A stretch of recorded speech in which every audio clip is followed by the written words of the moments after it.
بسم اللہ الرحمن الرحیم بلغ العلا بکمالہ کشف الدجا بجمالہ حسنت جمیع خصالہ صلو علیہ وآلہ۔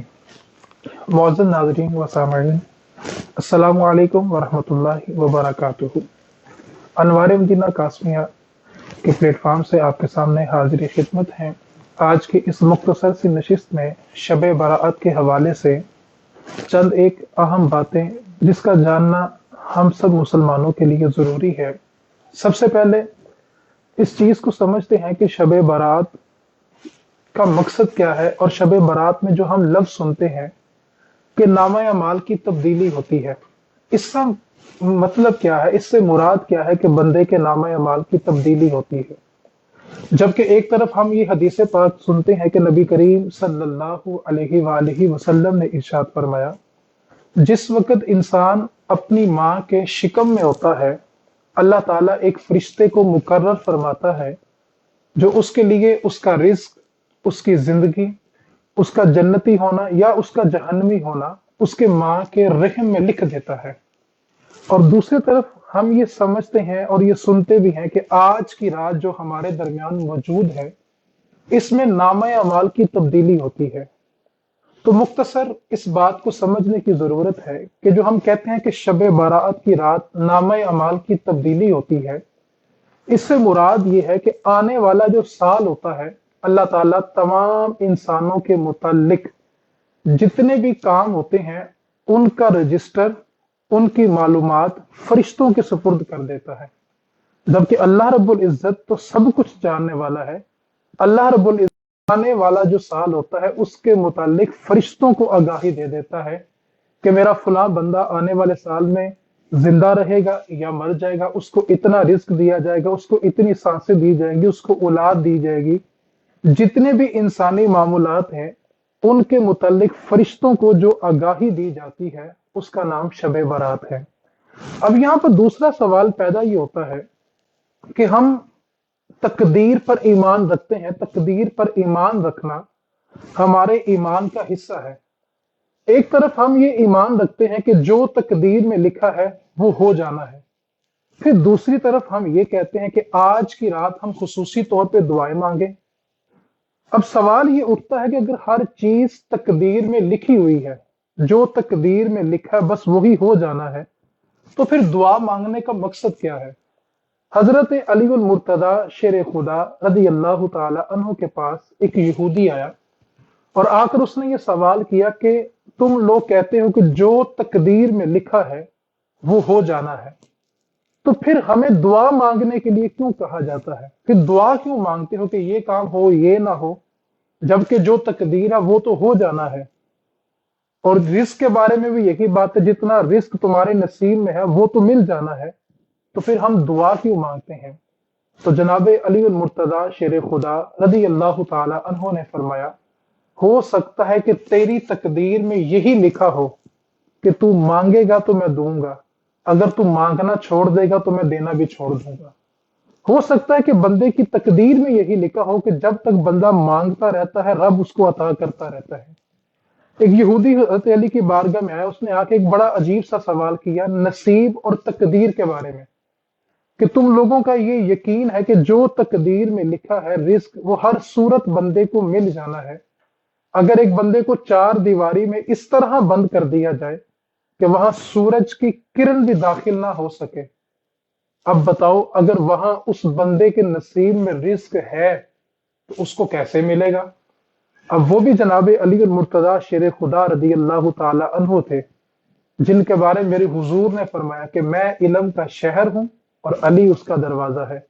آپ نے فرمایا سنو، اگر چار دیواری اس طرح بند کی جائے کہ بندہ اس کے اندر موجود ہے اور سورج کی کرن بھی نہیں جا سکتی، اگر اس کے نصیب میں رزق ہے تو اس کو کیسے ملے گا؟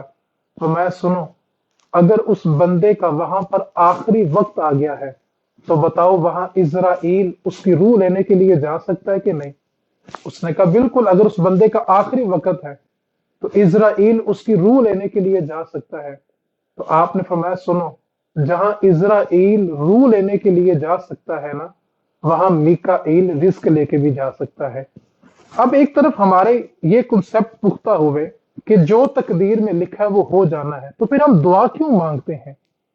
سب سے پہلے اس بات کو ذہن نشین کریں، اللہ رب العزت نے تقدیر لکھنے کے بعد انسان کو مجبور نہیں کیا کہ بس تقدیر لکھ دیا اور بندے کو مجبور کر دیا کہ اب تم نے یہی کام کرنا ہے۔ اللہ رب العزت نے تقدیر لکھنے کے بعد انسان کو اختیار دیا ہے۔ اس کو سمجھنے کے لیے نبی کریم صلی اللہ علیہ وسلم کی حدیث پاک ہے کہ نبی کریم صلی اللہ علیہ وسلم نے ارشاد فرمایا، اللہ تعالیٰ نے انسان کی تخلیق سے 50,000 سال پہلے جتنے بھی انسان پیدا فرمانے تھے سب کی تقدیروں کو لکھ دیا ہے۔ اب اللہ رب العزت نے تقدیر لکھنے کے بعد بندے کو مجبور نہیں کیا، بلکہ رب تعالیٰ کے علم میں تھا کہ یہ بندہ فلاں وقت میں فلاں کام کرے گا۔ اب وہ چیز جو رب کے علم میں تھی، رب نے اس چیز کو بندے کی تقدیر میں لکھ دیا۔ ایسا نہیں کیا کہ لکھنے کے بعد بندے کو مجبور کیا، بلکہ بندے نے بالآخر جو کام کرنے تھے وہ میرے رب کے علم میں تھے، اور رب نے اسی چیز کو اٹھایا اور بندے کی تقدیر میں لکھ دیا۔ مثال کے طور پہ ایک بندہ اپنے گھر سے نکلتا ہے، اب اس کو اختیار ہے کہ وہ دائیں طرف جائے یا بائیں طرف جائے۔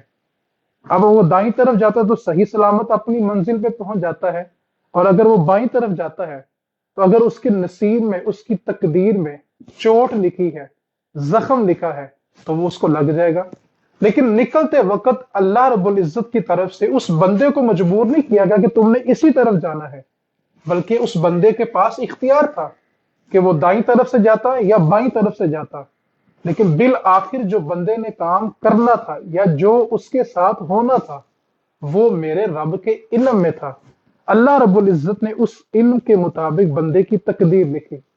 اب کوئی بندہ گناہ کرتا رہے اور یہ کہتا رہے کہ جو تقدیر میں جی وہی ہوتا ہے، میں کیا کر سکتا ہوں، اللہ تعالیٰ نے نعوذ باللہ میرے نصیب ہی ایسے لکھے ہیں۔ میرے بھائی، اللہ رب العزت نے تقدیر لکھنے کے بعد بندے کو مجبور نہیں کیا، بلکہ ہم نے جو اعمال کرنے تھے وہ میرے رب کے علم میں تھے۔ اللہ تعالیٰ نے اپنے علم کے مطابق اس چیز کو ہماری تقدیر میں لکھ دیا۔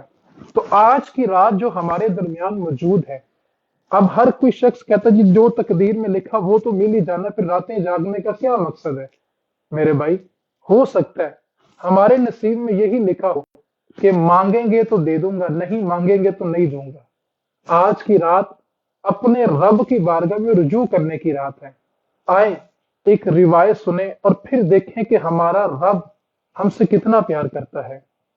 حضرت داؤد علیہ السلام کی طرف اللہ تعالیٰ نے ایک وحی نازل فرمائی، اتنے خوبصورت الفاظ کہ گناہ گار سے گناہ گار بندہ بھی سنے تو اس کے دل میں رب کی محبت جاگ جائے۔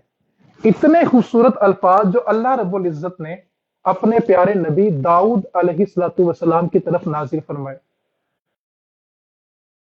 اللہ رب العزت فرماتا ہے کہ اے داؤد، میرے وہ بندے جو مجھ سے منہ موڑے ہوئے ہیں، جو میری بارگاہ میں آتے نہیں ہیں، اے داؤد اگر وہ جان لیں کہ ان کا رب ان سے کتنا پیار کرتا ہے اور ان کا رب ان کا کتنا منتظر ہے، اے داؤد اگر وہ جان لیں نا، جو مجھ سے منہ موڑے ہوئے ہیں، اگر وہ جان لیں کہ ان کا رب ان سے کتنا پیار کرتا ہے، تو اے داؤد وہ رب کی محبت میں مر جائیں، وہ اپنے رب کے عشق میں مر جائیں اگر ان کو اس بات کا علم ہو جائے کہ ان کا رب ان سے پیار کتنا کرتا ہے۔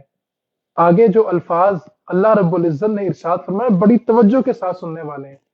فرمایا داؤد اگر وہ اپنے رب کے پیار کو جان لینا تو ان کی ہڈیوں کے جوڑ منقطع ہو جائیں اگر ان کو علم ہو جائے کہ ان کا رب ان سے پیار کتنا کرتا ہے۔ آگے فرمایا داؤد یہ سب کچھ ان کے لیے ہے جو میری بارگاہ سے منہ موڑے ہوئے ہیں، اے داؤد سو اتنا عطا کروں گا جو خود میری بارگاہ میں چل کے آ جائے۔ اللہ اکبر! اللہ کریم اپنے بندے سے اتنا پیار کرتا ہے کہ جو اس کی بارگاہ سے منہ موڑ لیتے ہیں، رب ان کے لیے اتنا کریم ہے کہ اگر ان بندوں کو رب کی محبت کا اندازہ ہو جائے تو وہ رب کے عشق میں فنا ہو جائے۔ ان کی ہڈیوں کے جوڑ رب کی محبت میں منقطع ہو جائیں اگر ان کو علم ہو جائے کہ ان کا رب ان سے پیار کتنا کرتا ہے۔ آج تھوڑی دیر کے لیے ہمیں ایک لمحے کو غنیمت جانتے ہوئے سوچنا چاہیے۔ جس وقت مسجد میں حی علی الصلاح اور حی علی الفلاح کی صدائیں آتی تھی، اس وقت ہمارے قدم مساجد کی طرف جاتے نہیں تھے۔ آج بندے جانا چاہتے ہیں لیکن مسجدوں کے دروازے بند ہیں۔ معزز ناظرین، اس بات پہ تھوڑی توجہ دینے کی ضرورت ہے۔ ابھی صرف اور صرف مساجد کے دروازے بند ہوئے ہیں لیکن ابھی توبہ کا دروازہ کھلا ہوا ہے۔ ایک دن وہ بھی آنا ہے جس دن توبہ کا دروازہ دیا جائے گا۔ ایک وقت تھا کہ مؤذن ہمیں بلاتے تھے کہ آ جاؤ اور ہم جاتے نہیں تھے۔ آج ہم جانا چاہتے ہیں لیکن ہمارے لیے دروازے بند کر دیے گئے۔ ابھی صرف مساجد کے دروازے بند ہیں لیکن توبہ کا دروازہ کھلا ہوا ہے۔ شیخ سعدی رحمت اللہ علیہ نے اس بات کو نقل کیا ہے کہ ایک فقیر سرے بازار گزر رہا تھا کہ دیکھا کہ فقیر بازار میں بیٹھ کے کنکروں کے ساتھ کھیل رہا ہے۔ تو اس نے پوچھا کہ بابا یہ بازار میں بیٹھ کے کنکر سے کھیلنے کا کیا مقصد ہے؟ تو فقیر بولا کہ میں یہ جو لوگ سرے بازار چل پھر رہے ہیں نا، اپنی دنیا میں گم ہے، ان بندوں کی اور رب کی صلح کروا رہا ہوں۔ تو پوچھا بابا پھر کیا بنا؟ کہا رب تو مان رہا ہے لیکن یہ بندے نہیں مانتے۔ کچھ دن کے بعد وہی فقیر قبرستان میں بیٹھ کے کنکروں کے ساتھ کھیل رہا تھا۔ تو چلنے والے نے پوچھا بابا آج قبرستان میں بیٹھے ہو، آج کیا مقصد ہے؟ کہا آج بھی بندوں کی اور رب کی صلح کروا رہا ہوں۔ بابا پھر کیا بنا؟ فرمایا آج منو مٹی کے تلے جا کے بندے تو مان رہے ہیں لیکن آج رب نہیں مان رہا۔ معزز ناظرین، جب تک سانسیں ہمارے حلق سے اتر رہی ہیں نا اور توبہ کا دروازہ کھلا ہوا ہے، اس وقت تک ہمارے پاس موقع ہے کہ ہم اپنے روٹھے ہوئے رب کو راضی کر لیں۔ لمحہ فکریہ ابھی بھی ہمارے لیے یہ ہے کہ ہم ڈر وائرس سے رہے ہیں، ڈر پھر بھی رب سے نہیں رہے۔ حالانکہ ڈرنے کے لائق جو ذات ہے، جس سے ڈرا جائے، جو اس لائق ذات ہے، وہ صرف اور صرف میرے رب کی ہے۔ ابھی بھی ہمیں ڈر موت کا ہے، ابھی بھی ڈر وبا پھیلنے کا ہے، ڈر ابھی بھی رب کا نہیں ہے۔ ڈرنا اس رب سے چاہیے جس کے حضور ہم نے حاضر ہونا ہے۔ اور قرآن میں کیا فرمایا؟ عَلِمَتْ نَفْسٌ مَا قَدَّمَتْ وَأَخَّرَتْ۔ جو کچھ ہم آگے بھیج رہے ہیں نا، جا کر اسی کا حساب دینا ہے۔ آج ہمارے پاس یہ لمحات غنیمت ہے اور توبہ کا دروازہ کھلا ہوا ہے۔ اور رب کتنا کریم ہے کہ نبی کریم صلی اللہ علیہ وسلم نے فرمایا کہ اللہ اپنے بندے سے اتنا پیار کرتا ہے کہ اگر بندے کے گناہ اتنے ہو جائیں کہ زمین اور آسمان کے درمیان جتنا فاصلہ ہے، اگر وہ سارے کا سارا فاصلہ بندے کے گناہوں سے بڑھ جائے اور بندہ صرف ایک بار سچے دل کے ساتھ ندامت کرتے ہوئے اپنے رب سے کہے کہ مولا تو معاف کر دے، تو رب اتنا کریم ہے کہ بندے کے سارے گناہ معاف فرما دیتا ہے۔ تو معزز ناظرین، آج ہمارے پاس یہ غنیمت، یہ موقع، یہ لمحات غنیمت ہیں، ان کو غنیمت جانیں اور ڈریں اپنے رب سے۔ ابھی مساجد بند ہوئی ہیں، توبہ کا دروازہ بند نہیں ہوا۔ خدارا ابھی توبہ کا دروازہ کھلا ہے، اس رب کو راضی کر لیں۔ آج ہمارے پاس موقع ہے، کہیں ایسا نہ ہو کہ یہ موقع بھی ہمارے ہاتھوں سے نکل جائے۔ اللہ کریم کی بارگاہ میں دعا کریں کہ رب تعالی ہم سب کے جو اعمال سیئہ ہیں اللہ اس سے درگزر فرمائے، اور اللہ تعالی اپنی رحمت کا صدقہ، اپنے محبوب نبی کریم صلی اللہ علیہ وسلم کا صدقہ اس مصیبت سے ہم سب کو نجات عطا فرمائے۔ وما علینا الا البلاغ المبین۔